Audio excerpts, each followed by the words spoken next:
everyone, and Happy New Year! I'd love to introduce you to the latest member of the Kikopup dog pack. This little guy is a terrier mix. He's about 9 weeks old. I got him about a week ago, and immediately I knew his name was Cloud. He's a terrier mix. He might be a beaver terrier mixed with some other terrier. I might do an embark test and see exactly what he is. But what exact percentages he is, but he really loves playing with toys, which is super fun, and he also likes food. So I thought I'd talk to you a little bit about the first week of having this little guy in my life. Of course, because I have so many dogs, the priority for me is the happiness and reduced stress of all the dogs in the house. So exercises that we worked on, taking turns, taking treats, being comfortable, eating around each other, and eating chews, which I worked on last night, where everyone learns to eat their chews in their own area. And because I've already trained my other dogs before adding another dog, all these basics, I'm just mainly focusing on the puppy. So it's a good idea if you're thinking of getting a puppy and you have one dog to work on skills of waiting their turn for things and teaching them those concepts before you add the dog, so you don't have to train 2 dogs at once.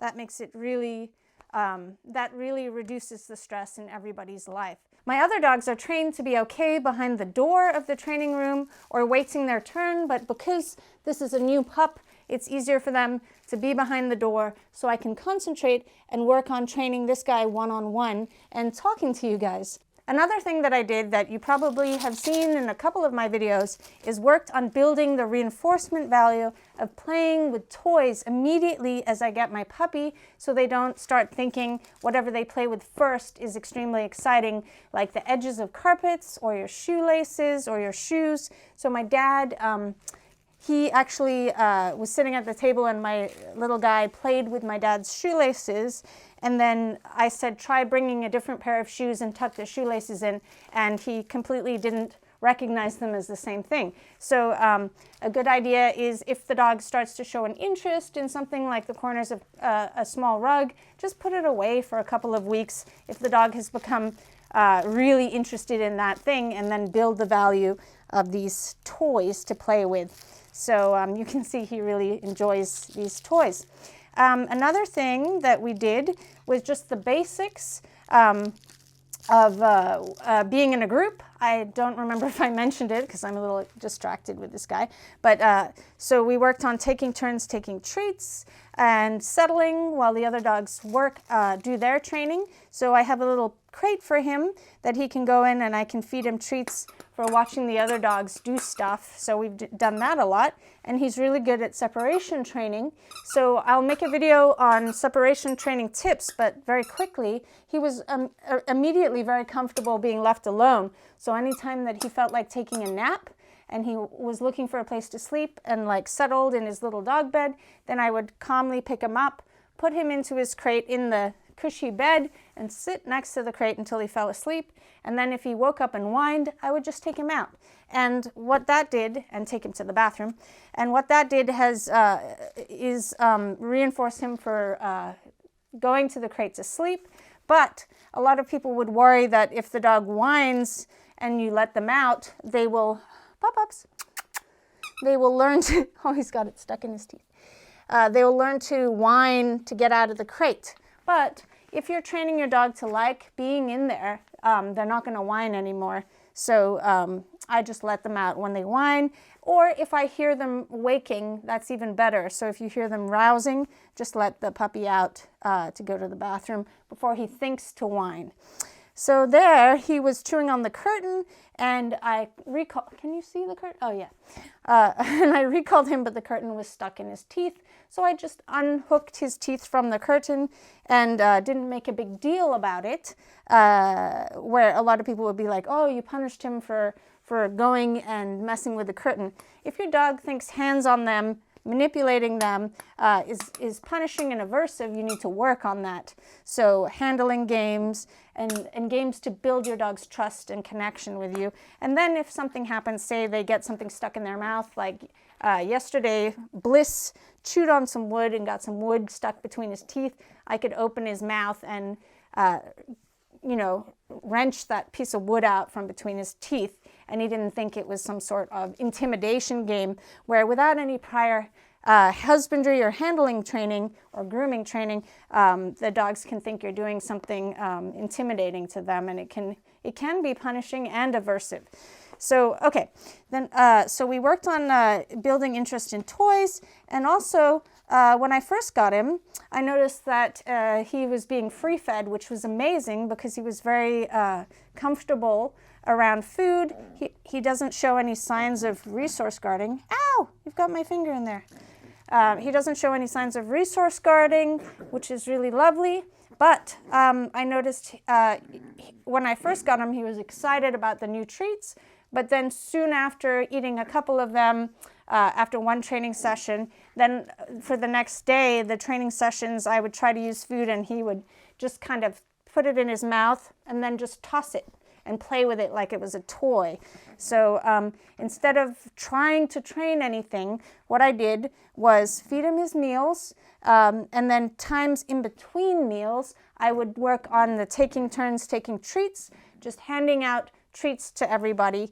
And then once he got interested in taking treats, and a few days had gone by where he was having scheduled meals, and I like to feed a nice big meal in the morning, so I would do the training around midday and just work on something very, very simple, like a recall for his name for a treat, or running towards me, a recall or an attention noise for a treat, or moving towards me, or feeding, taking turns taking treats. And then he started to show more interest in working for food. So a lot of people think, oh no, my dog's not food motivated. It's changeable, and what you have now can change. So don't take for granted what you do have now. If you see it starting to change, you need to change your training plan. So you might need to try different types of treats, or you might have to reassess that you might be overfeeding your puppy. Sometimes if you overfeed a puppy, this is just my opinion, I don't know if it's scientifically correct, but it's something I've observed. If a dog has been overfed, they might not want to train for the next few days, some dogs, because they've had a lot to eat, and they're just not interested. Also, if you really like cereal, and you eat cereal every day for every meal, it can get boring. And it might be months for some dogs to get bored of cereal, but then the day happens that they get bored.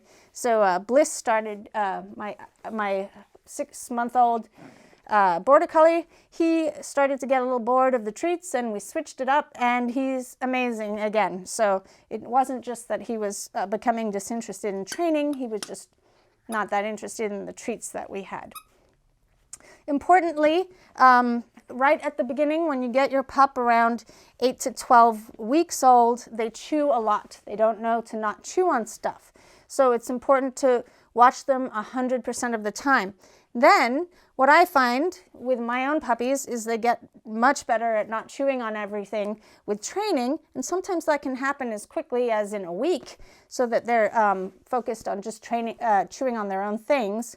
But you saw this little guy, he was going after the curtains. So I really have to watch him to make sure that I'm reinforcing getting him rehearsing chewing on the appropriate items and enjoying those, and not finding the other stuff of interest, because I'm not creating a reinforcement history by quickly interrupting that. But sometimes what can happen is that you then think that the dog is trained, but what happens is when the adult teeth grow in around 5 or 6 months of age, once the back molars have grown in, they start to want to chew on things as those molars are setting. So I'm not sure exactly what the sensation is for the dog, but they start to look for things to chew, things that are hard. So they might go for your skirting boards or door frames or anything like table legs, things like that. And they might never have chewed on wood or table legs before, and then around 5 or 6 months, depending on the dog's size, because dogs grow their teeth at different times, depending on their size. But for border collies, I always find it around 5 months, like just after they've turned 5 months, it starts to happen. So for Bliss, it started just before I got this other puppy.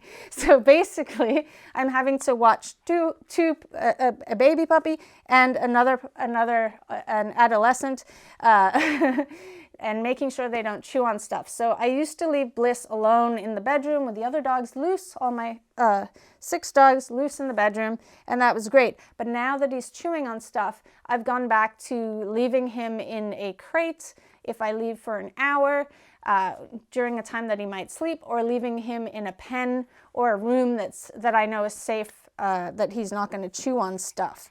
So that's extremely important. You can also use something like bitter apple and rub it on the skirting boards and things that the dog might think to chew on, and then leave out things like a really nice bully stick or something like that, or a bone to chew on, so that they have something to chew on when they need to, because they do need to chew on something, especially when the teeth are coming in. So Cloud here can become very excitable and want to play and run around. You saw him going after the curtain, biting my finger right now. So now wouldn't be a very good time to work on something very calm. If your dog, your little pup, was in a sleepy, calm mood, that would be the perfect time to work on training a settle or a stationary behavior like a down, or going and standing on a platform with 2 feet or 4 feet, where you want the dog to be still. And then when they're in a mood like this, where they're a little bit excitable, then and perhaps they're not interested that much in food, then you would work on moving tricks with food. But you might, if your dog is very excited by food, you might just want to work on playing with toys at one of these moments, and then only work with the food when your dog is calm, so that you start to build that association of being calm and concentrating and not overexcited when working with food. However, when he was not that interested in food, I would wait for moments where he was like this, and then work on recalls and attention noises. And another thing I personally have worked on is things like leg weaving, and teaching the dog to go around in a circle when they're feeling active, to motivate them to move for the treats. So I really like teaching the weaving and circling behaviors to puppies, because it's a nice slow movement where they're learning to turn in a circle rather than spin. If your puppy is spinning too fast when you lure them, then what they can be doing is an unusual movement, where it's much better if they're walking in a circle to the left and the right, or around you, or around your legs in a figure of 8 as a nice fitness exercise. Hey, little one. Now we're going to do some training with some of his food that's in very small pieces, and I've pre-measured it so that I don't overfeed him. It's about 12 p.m. And I fed him around 8 this morning, a meal of a pretty similar size. And I want to give him treats here while I'm talking to make sure he doesn't get frustrated with me holding treats out and not reinforcing him. So we're going to work on going around this plant, because it's a really nice game for him while he's feeling active and wanting to move. So I'm not feeding him from my hands right now, because he's in such an excitable mood. I don't want him to learn to take treats hard from me. So I'm just playing Hansel and Gretel, go around the object or the cone. So I have a video on how to teach this. And at first I'm just feeding him to get him used to the concept of the treats keep happening in front of you. And then I'm going to start clicking his movement and feeding him a little bit further ahead. So I have a couple of treats in my hand, and I'm going to mark him moving towards the treat, and then putting the treat down in front of him and trying to get him to go around that cone. But you can also see that this is a great luring exercise, because if I naturally lure him, I have to be quite far away from him to prevent him from jumping and bouncing and trying to bite my hand to get the treat. There I clicked him for being still. Let's go around the other way, just for fun. Confuse him a little bit. Not on purpose. We won't go around the other way because it will confuse him. It's better to work on one direction for a little bit of time until they get it, and then go in the other direction, unless it's a movement that's going to make them completely dizzy.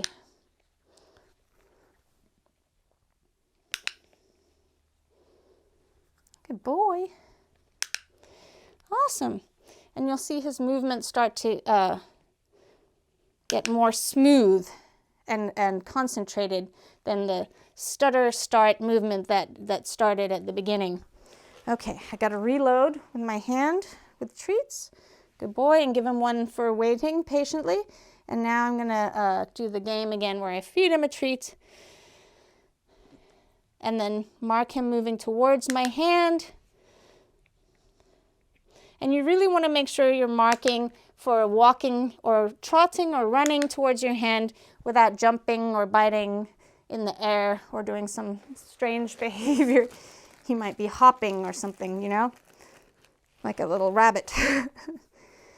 Okay, here we go. Good. This is a much taller prop than I thought. It's a little hard to lean over.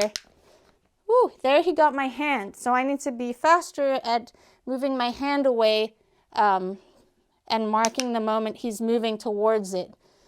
Otherwise, I'm just going to train him to bite at my hand instead of follow a treat with precision as a lure to train him something. And it would help if this was lower for me so that it's not such an awkward movement. You want to make sure whatever your dog is going around, it's a little bit higher than their shoulder or they might just walk over it. Okay, so we worked on that. That's as much as I want to work on that in one training session. So now the bag is empty and I've got the rest of the remaining treats out.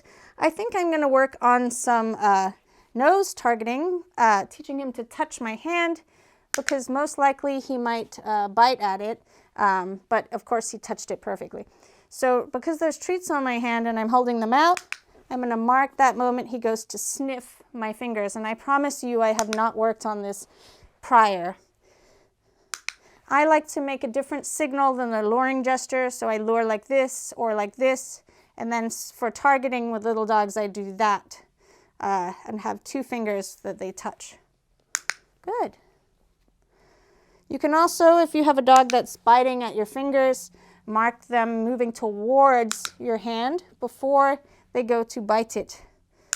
And there he had an open mouth, if you could see that as he approached my hand. So I've just make sure that it just doesn't happen multiple times. So if your dog's in an excitable mood during this exercise, like if I had done it while he was super excitable, right after he'd gone and bit the curtain, then I might want to use something like a large target plate and rub some smelly thing in the middle that your dog wants to go to sniff, and they might be less likely to want to bite at the middle of a disc that smells. Good. So I've got a tiny bit of treats left. Good. And I'm going to end there.